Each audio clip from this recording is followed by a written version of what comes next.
Dark River. The Big Muddy. Wide Missouri. Mighty Mo. Smoky Water. No matter what it's called, it's the mighty Missouri River, and a big challenge for centuries of travelers wanting to cross. It's a source of life to the Mandan, Hidatsa, and Arikara Indians who have lived along its shores for hundreds of years, since before the birth of America. The history and significance of the Forebears Bridges are intertwined with history and culture of the tribes, as well as the development of the upper Missouri Basin. The Mandan, Hidatsa, and Arikara tribes occupied the fertile river bottomlands in north-central North Dakota beginning around the 15th century. The Missouri River and its tributaries that fed into it were our major highways. In the historic record, I've heard from like Catlin or Bodmer, one of those early explorers, would be amazed at the skill with which the young warriors would jump from ice floe to ice floe to retrieve dead buffalo who had died crossing the river. Jumping from ice floes may have worked for early hunters, but through the 1950s, ferries, steamboats, and rowboats were the best way to cross the Missouri River. Yeah, there was a place where it wasn't really a dock, it's like a sandbar, I guess, then, when the rowboat came and got us. My aunt and uncle lived right across, so we'd cross in the rowboat, and then they'd take us to town and come back, and then we'd cross. Prior to the bridge being built, there was several ferries in operation, but after the bridge was built, I'm not sure exactly who ran the ferry and how long it was in operation, but it was probably the only way to get across from Elbow Woods to Halliday or to some of the new communities that were being set up. Yeah, you just drive on, and then you get on the side and wait, and then it takes us across, and then we didn't take the wagon. Usually my aunt and them had a car, so they'd take us to town. And then we'd leave our team there, and then we'd come back. Today's traffic across the river moves so fast, travelers barely have time to notice the water below, Lake Sakakawea on the Missouri River.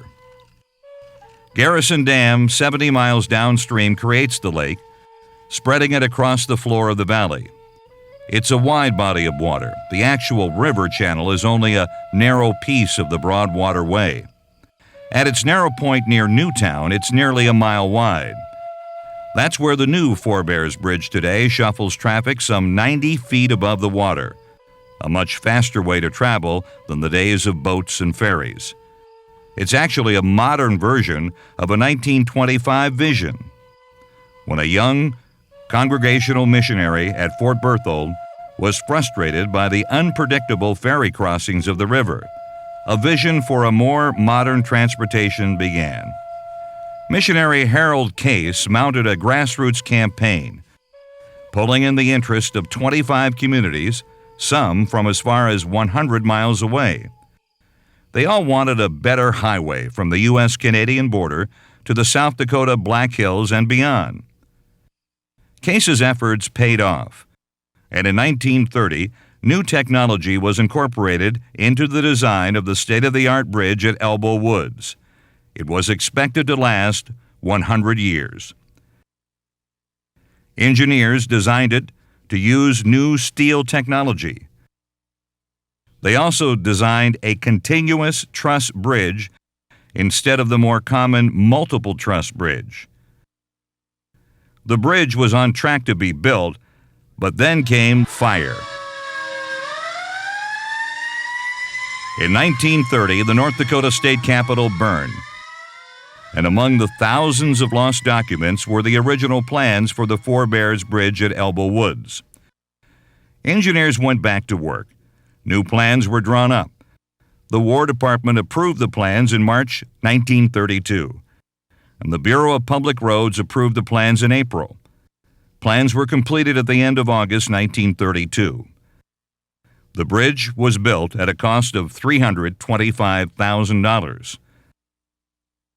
The four-span bridge was approximately 1,616 feet in length, and the roadway was 20 feet wide. The bridge consisted of a simply supported 190-foot-long worn truss cords and a three-span continuous truss equaling 1,425 feet. The Four Bears Bridge at Elbow Woods was dedicated in June 1934 with 4 days of celebration.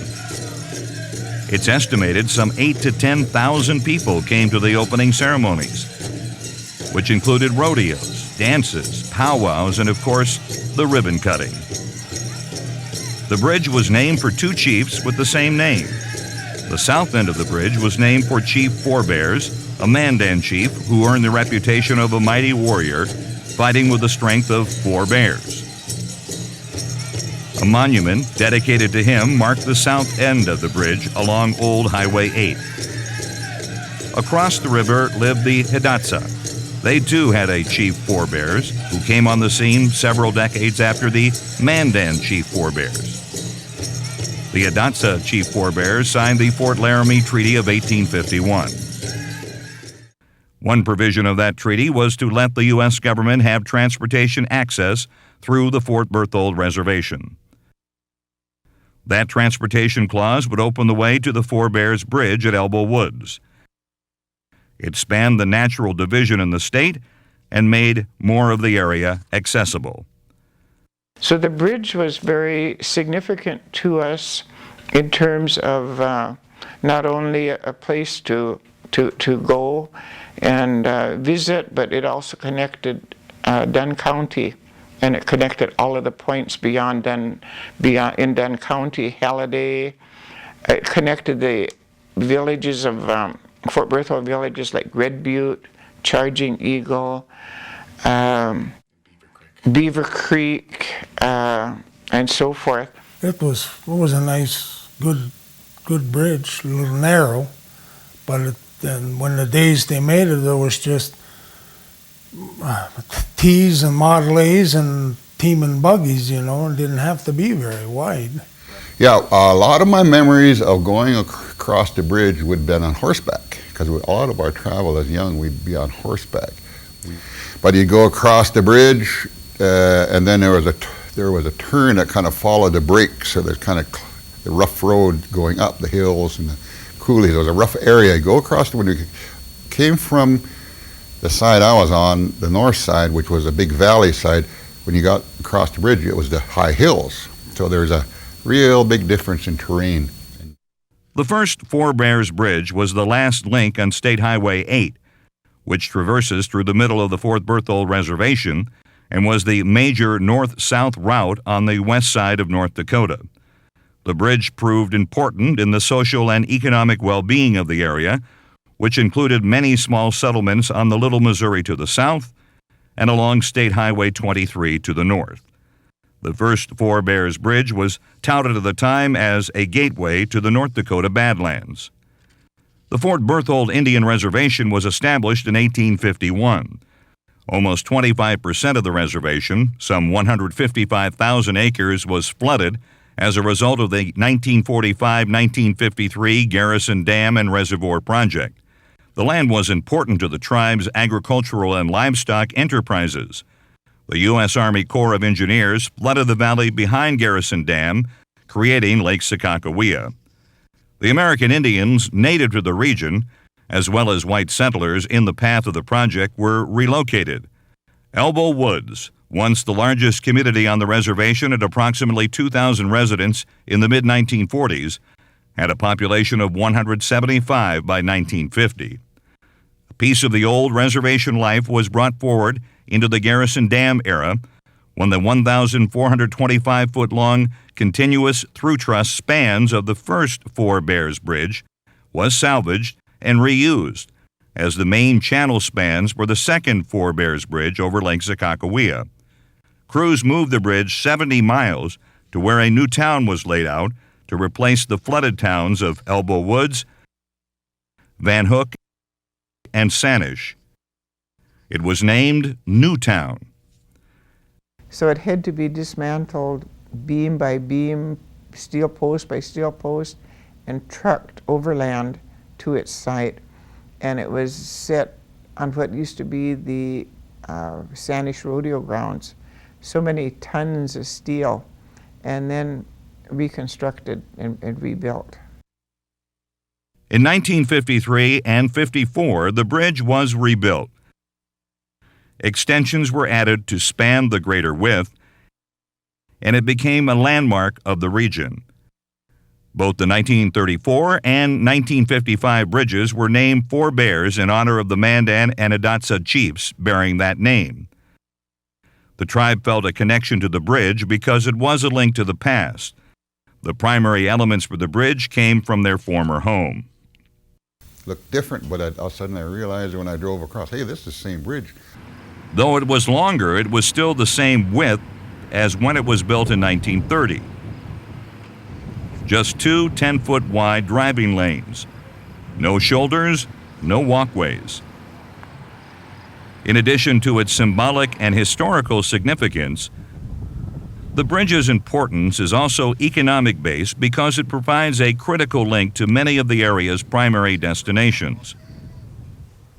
Within just a few years after the move to Newtown, transportation increased. Cars and trucks not only grew larger, but also more numerous. The bridge was deemed too narrow and the clearance too low. Work began to improve the crossing. The condition of the bridge was such that the department had known for many years that it had to be replaced. By the year 2004, as many as 5,000 vehicles were crossing the bridge every day. Wide farm equipment, loads of hay or oil field equipment would park at the end of the bridge until police stopped traffic to let the load cross. Other times, traffic would have to follow or even stop for the oversized trucks to pass.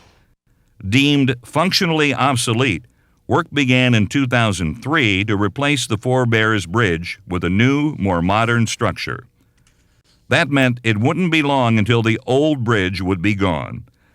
The North Dakota Department of Transportation undertook a series of studies to evaluate improvement options. The issue that we focused on immediately was the function of it. The provided on the existing bridge is two 10-foot wide lanes, a zero shoulder. So you have 20-foot face-to-face with an H-15 loading. Based upon the results of these studies, the NDDOT decided to replace the bridge with a wider bridge. The third Four Bears Bridge was designed with input on aesthetic features from the three affiliated tribes. In May 2003, representatives of several governments came together to turn the first shovels of dirt for the new bridge.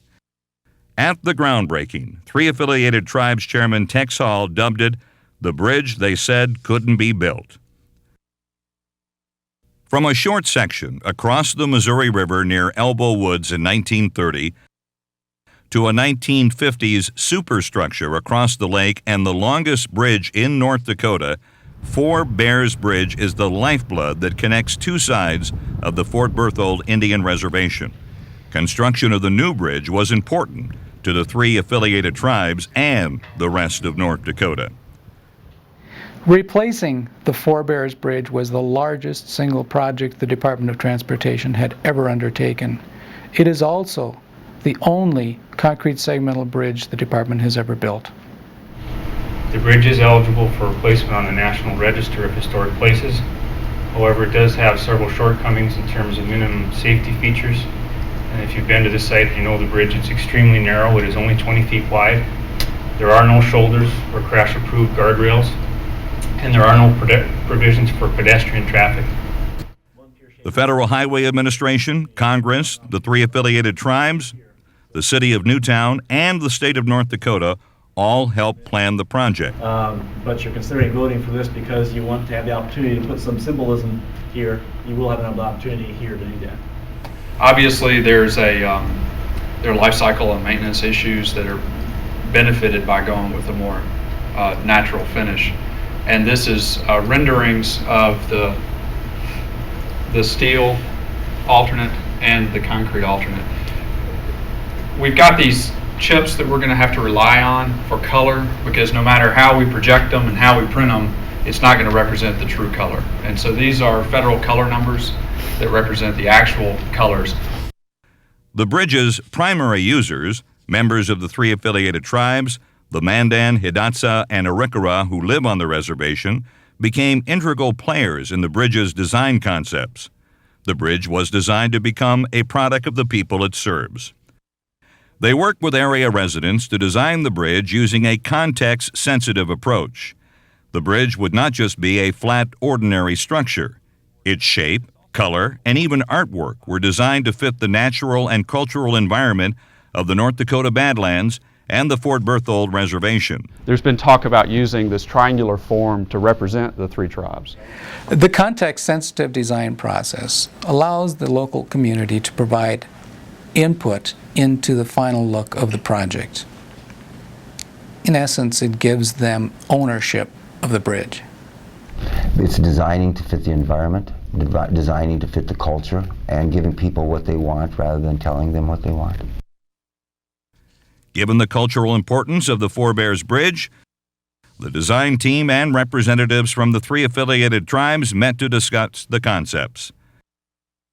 This provided tribal members with a steady stream of information. Interested parties were invited to participate on a cultural advisory committee. The committee voiced its desire to the design team for inclusion of symbols from each of the tribes to reflect their histories in the bridge design. A design charrette with selected representatives from the Federal Highway Administration, the Cultural Advisory Committee, county and city officials, and the North Dakota State Historical Society to determine the bridge's aesthetic elements, including pier shapes, lighting, girder profiles, colors, and textures. They determined that the Cultural Advisory Committee would be responsible for the final selection of tribal symbols to be utilized on the exterior faces of the pier and along the pedestrian walkway. Many design elements were incorporated into the bridge to truly reflect the heritage of the tribes.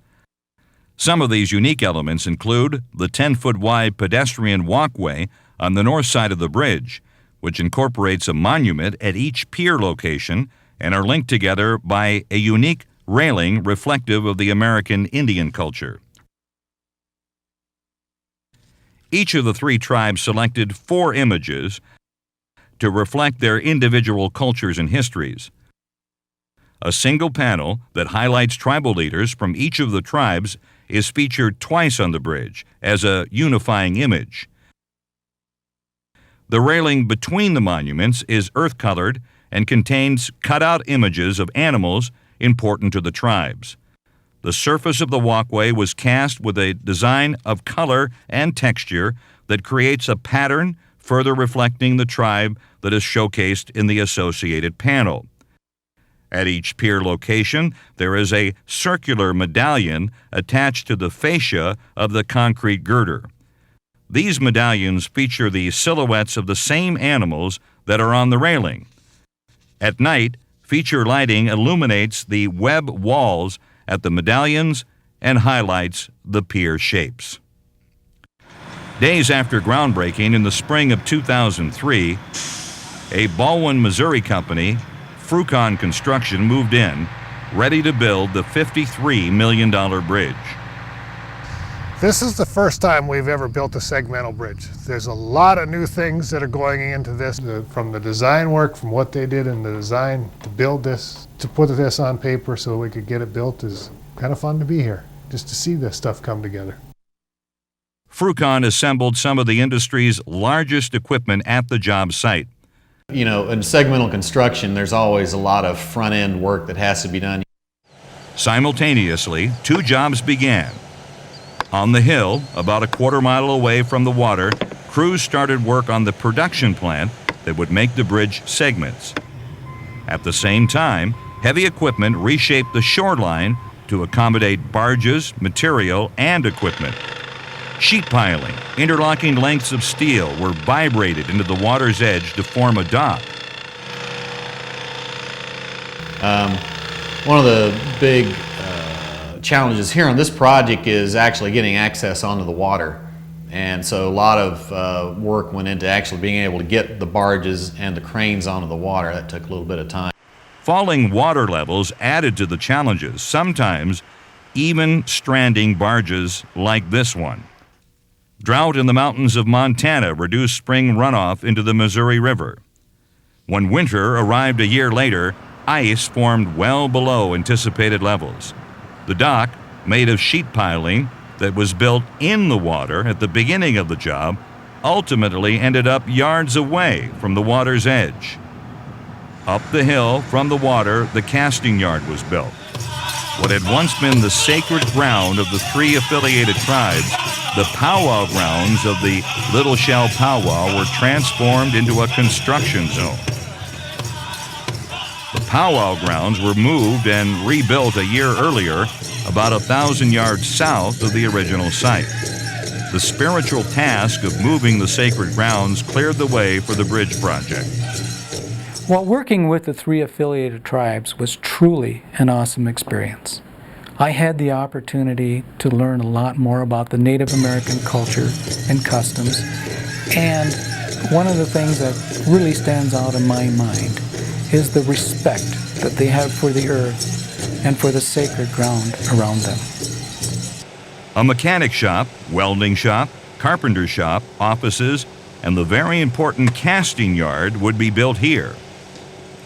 While the giant straddle crane was assembled to move the bridge segments that would be produced, other workers built the concrete floor on which the casting bed would sit. Summer into fall, a nearly continual stream of materials and equipment were trucked into the remote site. Concrete forms for the bridge segments were shipped in from Des Moines, Iowa. Manufactured for this job, they were assembled in position in the casting yard where the bridge segments would be made. However, since they were designed for the Four Bears Bridge and only that bridge, once the job was over, the leftover forms would be scrapped. The forms were adjustable and were resized for each specific bridge segment. On the face of the forms, plastic keyways created blocks that would position each piece to the next one like a giant set of children's toy building blocks. Crews started making the segments early in the project, first outside in the open air, then inside when a building was constructed to house the casting beds and protect the concrete pours from cold winter weather. The process began with the two precast concrete segments that sat on top of the piers. They're called pier segments. From then, each piece was cast in order. After matching pier segments were cast and cured, they were taken out of the forms, swung around into the next bed to form a precise match for the next segment. Through winter, the work continued in the new building piece by piece, each piece precisely fitting only the next one in the span.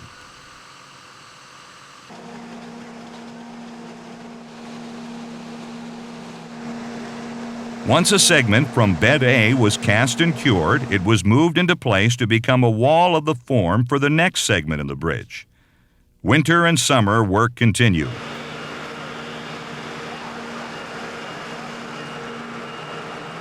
"482 pieces were cast. Each could only fit the piece next to it. Once the segment was taken out of the form, it was inspected, and then, when approved, it was marked with its own identity, that is, its location in the bridge, and then stored until it was needed. We cast the segments up here in the yard. They'll go into storage here. We can't erect them for 2 weeks, and they have to have that 14-day strength before they can get erected. That was only part of the preparation. The rest was on the waterfront. While the casting yard or manufacturing plant was assembled, other preparations were underway at the water's edge. The hillside leading down from the casting yard was remodeled to create a roadway that would carry the segments to the water's edge. Crews worked on the casting yard, the access road, and the dock. Others assembled the work platforms to be used in the water. Flexafloat barge sections from Houston, Texas were shipped in, stacked, and stockpiled. They were newly made, built just for this job. That's because before the Four Bears Bridge project started, the company's entire inventory had been shipped to Iraq for the war effort. New sections shipped to Newtown, one by one, were lowered into the water and locked together to make barges. In all, about 100 barge sections or flexafloats were used on the job.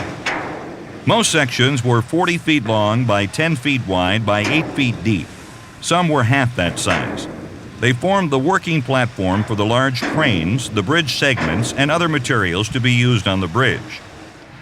The sections of the barges were configured so that even when water was choppy, the barges remained nearly stationary, holding their own against the waves and the wind. Because the job site is in an isolated area of North Dakota, trucks played a major role in the project. Most items were hauled in on a 2-lane state highway and across the old Four Bears Bridge. Some things came to the job on their own, such as this skunk. It found its way onto a barge parked on the shoreline. It wasn't discovered until the barge was out on the lake. Workers respected the stowaway, and it hung out for a few days with the pile-driving crew. One of the largest challenges getting supplies to the job site was shipping in the long sections of pipe to be used as piling, the bridge foundation, which is a part of the substructure. You know, we have a lake here because of the dam. It's pretty deep water in some places, fairly deep water, so it makes the substructure kind of a challenge. That's why we have such long piles. 36 inches in diameter with 1-inch walls, a 1-foot section of the pipe weighs about 400 pounds. Made in Ohio, shipped by rail to Newtown, some of the pipe pile was 80 feet long. Sections were unloaded near the Newtown grain elevator, then trucks hauled them to the job site 2 miles down the road. Shorter lengths of the pipe pile, 45 and 60 feet long, were hauled in directly by truck. Expert welders were needed to make the pipe pile fit the requirements for a deep foundation. But we may want to, in this situation, we might want to have a very little dwell on this wall because we know we're going to be able to tie it here. Welders met tough certification standards to lay down a well that would stand up to the force of pile driving. They learned to use a mechanical welder that traveled on a track around the pipe and lay in a bead. Every day, as long as pile driving continued, welders connected pipe sections to make them long enough to support the bridge. Since the piling was driven at an angle, some of the pipe pile welded together had to be 175 feet long to reach bearing depth. Workers put in long days, assembling piling and other pieces to be used later in the construction. At the same time, another crew started moving out on the water to build the bridge. For the first time ever on Lake Sakakawea, a 300-ton crane crawled towards a barge. If you stop and think about it, it's fun to be here to watch some of this stuff because you'll never see it on another little bridge like we build in the state for the most part. On the water, a crew of men and women from several states, all with specialized skills, placed the pile-driving frame and moved the crane into place. Every day there's something different. It's not like regular tugboating where you do the same thing day after day. One day you got to move a barge a certain way, the next day you'll take that same barge and move it a completely different way. That's what I like about it. It's, you know, something different every day. Late in 2003, they started with Pier 3, the first waterbound pier on the west side. Later that fall, ice moved in, and crews moved on shore to start Pier 2, the land-based pier on the west side. Putting in place a large footing for a long bridge is tricky. A fraction of an inch variance on one end of the mile-long bridge, if not corrected, could lead to an exaggerated error when the bridge reaches the other side. The positional tolerance for placement of the piers is 5/8 of an inch. Surveyors on shore help position the exact placement. They checked and rechecked their own work and each other's work. On land, it's not a difficult job, but on the water, almost a mile away, the difficulty increases. To position the equipment in the right place, temporary pipe piles or dolphin piles support the work at each pier. They're called dolphin piles because they come alongside to help, much like real dolphins are said to do. Before the piling was driven, the dolphin piles and pile driving framework first hoisted the lost cofferdam into position. They're called lost cofferdams because they're not like other cofferdams that only temporarily provide water-free workspace. These were not temporary. They actually became part of the structure.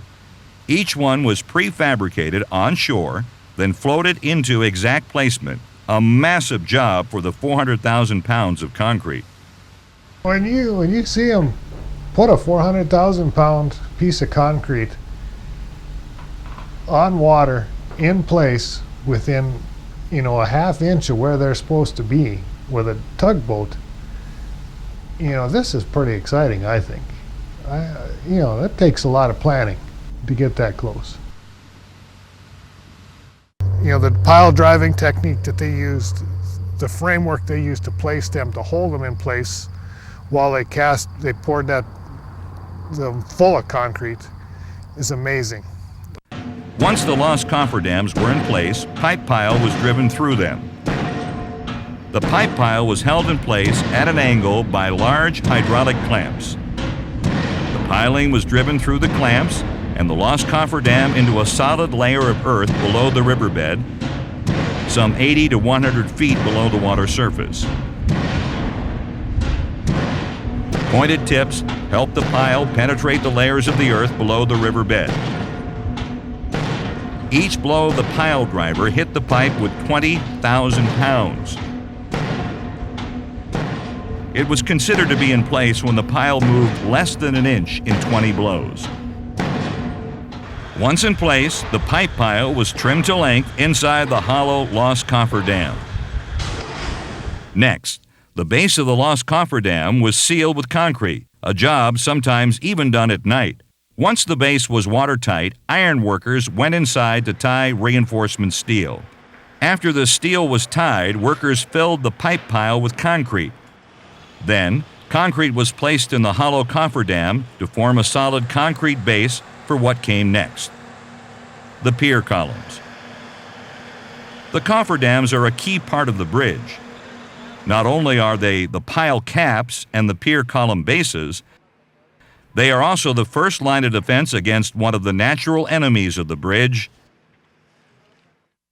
river ice.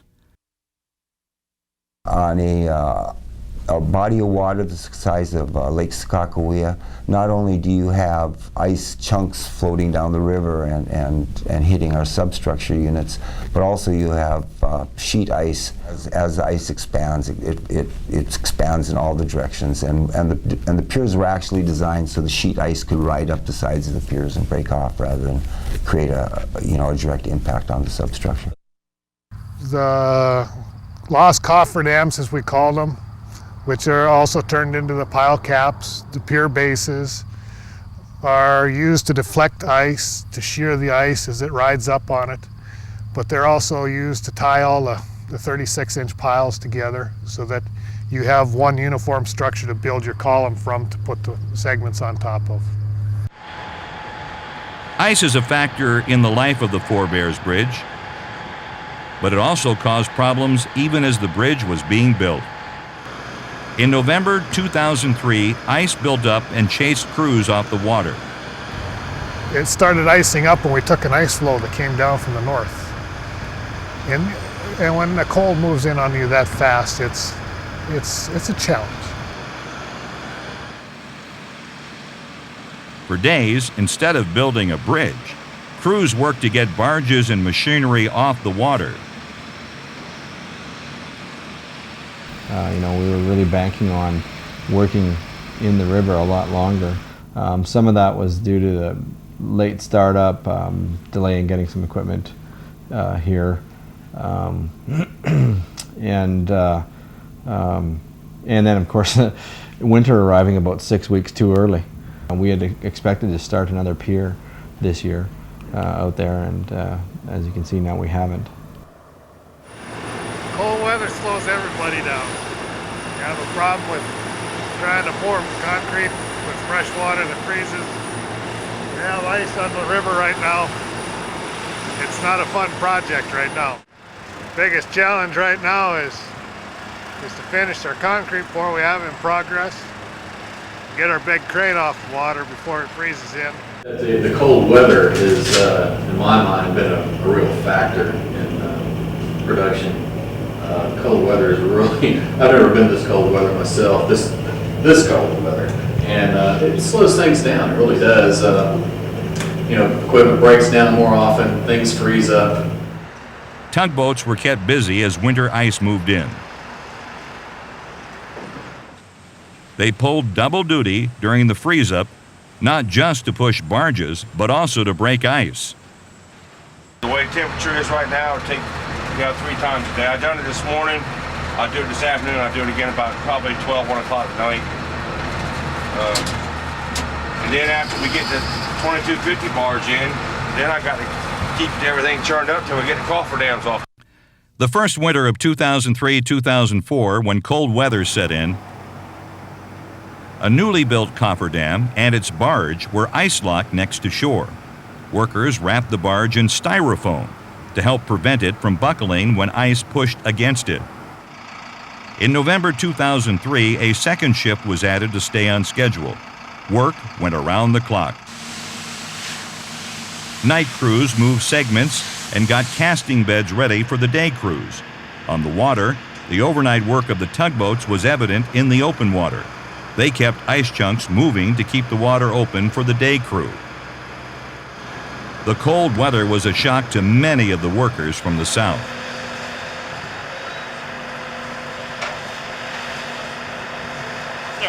Weather's different. It's a culture shock. It's cold. We don't get this in Georgia. A little chilly at times, a little cold. Spring seemed to drag its heels after the winter of 2003-2004. In March '04, tugboats resumed their ice-breaking duties, crunching the way to the river piers, shoving ice out of the way, and pushing it downstream. Where they could reach, cranes used long pieces of steel like ice picks, breaking up the ice. On shore, earth-moving equipment moved snow out of the way, piling it up, moving it out. 2004 was a monumental year in many ways for the Four Bears Bridge. A project the size of the Four Bears Bridge cannot be accomplished without a large pool of human resources. From design to construction, vast talents and skills were required. It was amazing all the people that had to come together to pull this off, all the way from right-of-way people to foundations people to art people to graphic artists to the structural engineers to the foundation engineers to the, it was just a real group effort. At its peak, 190 workers were on the payroll. A little more than half were Native American, a stipulation required to work on the Fort Berthold Indian Reservation. Another 25% were local non-natives. I work down here on the coffer dam, and then now I go back out there with to work with the columns. A lot of those people have not seen this type of construction before, not been around it to any regard, and so there's been a lot of learning curve. You know, the learning curve is a lot bigger than I think anticipated.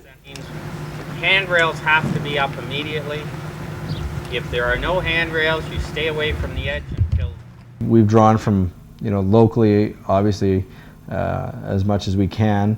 And then beyond that, there's some specialty positions, core groups of people that we've had to draw from outside the state. In all, some 10 states were represented on the job. Workers from outside the United States were also on the job. As many as 8 countries were represented.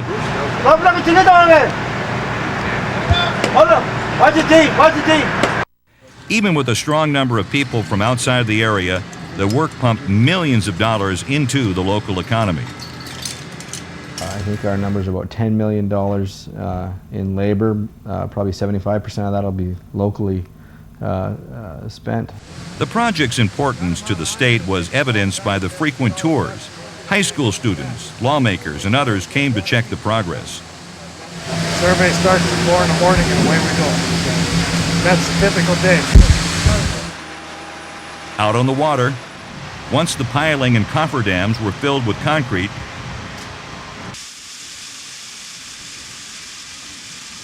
they became the base of the pier columns. Because the bridge is arched in the middle, the piers were tallest in the middle of the bridge. That way, they provided the greatest vertical clearance near the middle of the bridge. Each 9-foot diameter column stood between 50 and 73 feet in height. Inside the piers is a cage of reinforcement steel. Like other pieces of the job, even the rebar cage was prefabricated on shore. Once the cage was tied, it was floated out to the pier and stood up inside the partially formed column. After it was tied off, the rest of the rebar was added. The other half of the pier form was wrapped around it.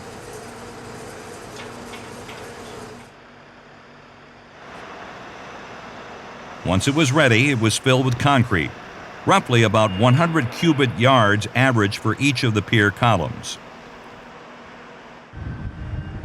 Including the pier column, the cofferdam, and the concrete-filled pipe pile, an average pier held about 900 cubic yards of concrete each. That's more than 100 truckloads of ready-mixed concrete hauled to the job from Newtown for each pier. By the time the job was done, 12,600 cubic yards of concrete were used in the 14 piers. That's enough to pour a sidewalk 4 inches thick, 5 feet wide, almost 40 miles long. The concrete for the job came from a local supplier, Watford City Ready Mix. The company built a computerized batch plant at Newtown. Batches were controlled from the home office in Watford City, but mixed and dispatched at Newtown. Currently, they can hit the computer in Watford City, and everything will take place in Newtown, and Buying concrete from a local supplier was one way that the Four Bears Bridge project dumped millions of dollars into the local economy through payroll, materials, and supplies. The support structure for the pile driving and cofferdam placement was built in Mandan, North Dakota. The hydraulic arms for holding the piling came from Minot. The electrical contractor was from Minot, and the dirt contractor from Kenmare, North Dakota. They all came together until tragedy struck. On November 30th, 2004, the rebar cage on Pier 9 collapsed and crushed a worker who was tying steel inside the cage. 21-year-old Levi Grant of Mandaree, North Dakota, was killed. 3 others were injured. Levi's brother Gaylord Grant and co-workers Jacob Fettig and Clifford Mossett III were injured.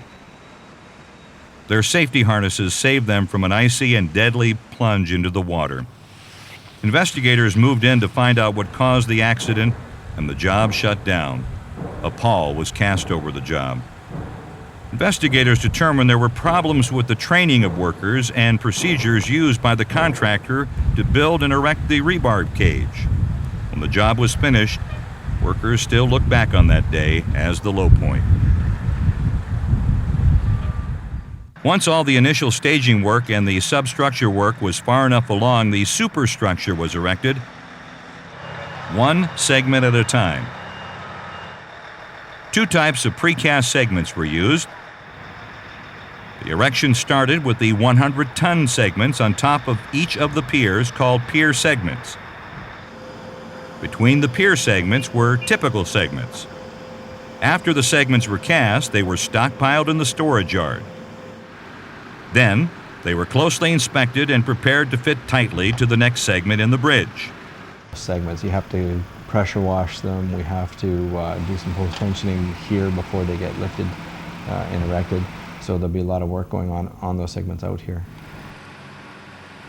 When their quality was assured, they were hoisted onto a slow-moving, heavy hauler truck that crept down the hill to the shoreline. Then, the largest crane on the job lifted the pieces from the truck and placed them strategically on barges where they would evenly displace their weight to be floated into position.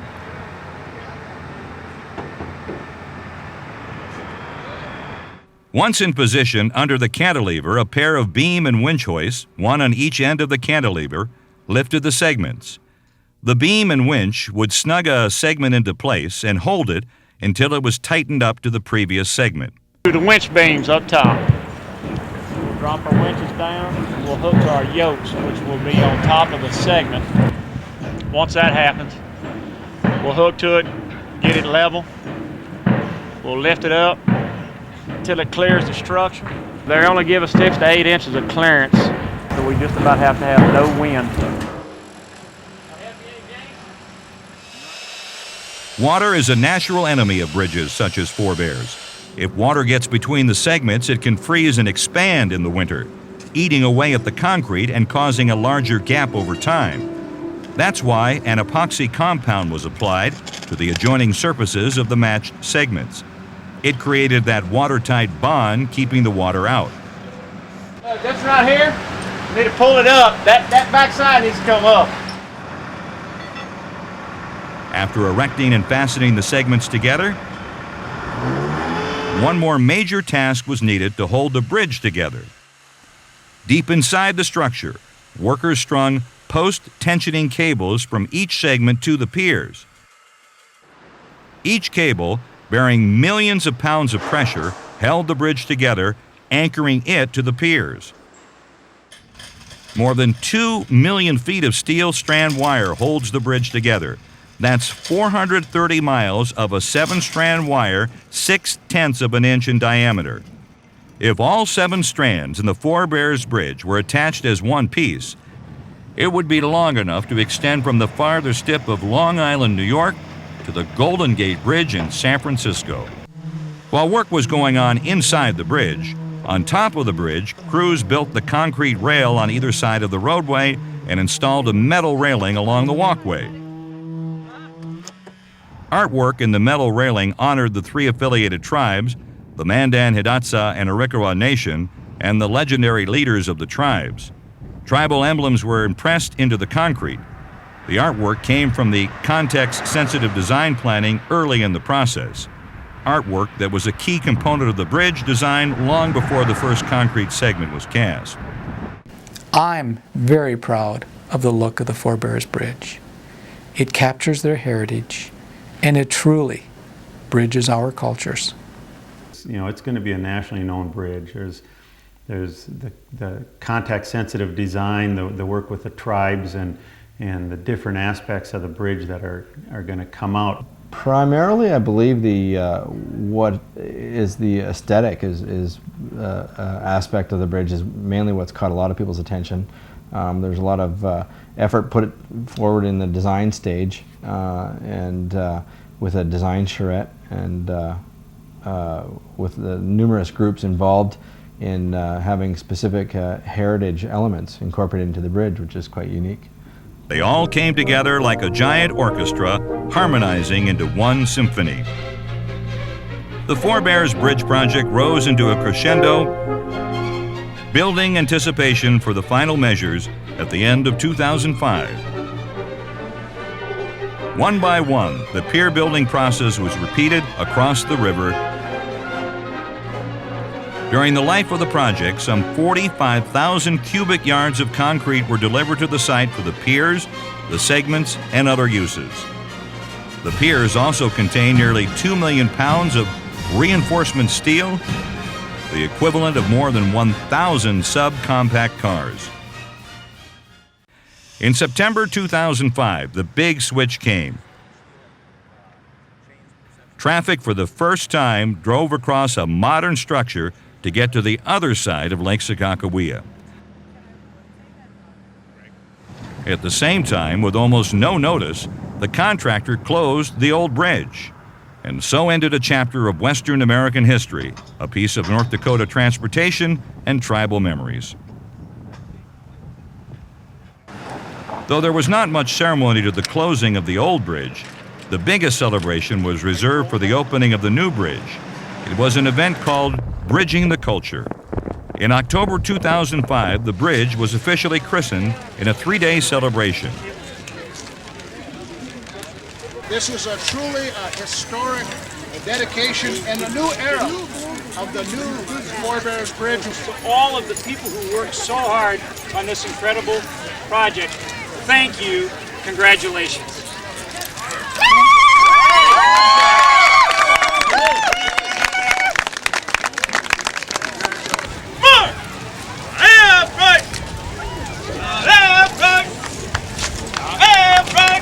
Thousands of people turned out on a cold, rainy day to mark the opening of the largest bridge in North Dakota, a rare structure in this part of the United States, a concrete, segmental, post-tension, balanced cantilever bridge. The crowd walked and rode over the mile-long bridge. Joining together for a meal hosted by the Mandan Hidatsa Rikara Nation, they celebrated the completion of the state's largest construction project and anticipated the big blast yet to come. We had 196 separate charges out there today, and they represented about 29 pounds. And the material is a military type explosive. It's called a linear shape charge. And it's got an explosive core load here. This linear shape charge actually burns at approximately 28,000 feet per second. And it generates a high pressure gas jet comes out of the bottom, and it actually severs the steel.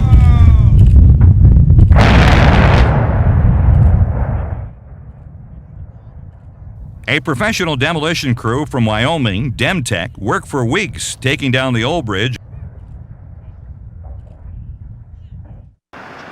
The blasted sections of the steel bridge sat in the river only hours, and a crane moved in to fish the pieces out of the water, and a barge hauled them to shore. A traco took the piers to the water level, and when only the stubs remained, they too were blasted to a safe level below the water level.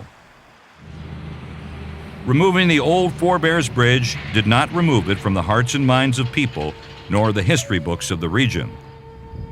That's why the North Dakota Department of Transportation built a memorial to the bridge, including a paved walking trail connecting Newtown to the largest employer in the region, Forebears Casino, and beyond the casino to Drags Wolf Village, just over the hill past the bridge.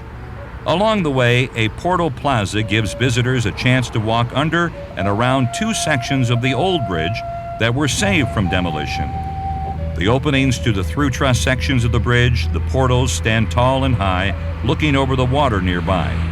Beneath them, plaques and storyboards tell the story of the Forebears Bridge, past, present, and future. They provide a bridge to the past where visitors get a glimpse of life before the bridge. They tell the story of the new world-class structure, a present monument to technology and cooperation, and they point to a future where the Forebears Bridge continues to serve people in the region. Today, the Forebears Bridge serves as reflection of the rich culture and heritage inherent to these lands and the people that live there. It is a testament to the communication that helped build a bridge that not only links land, but also connects cultures.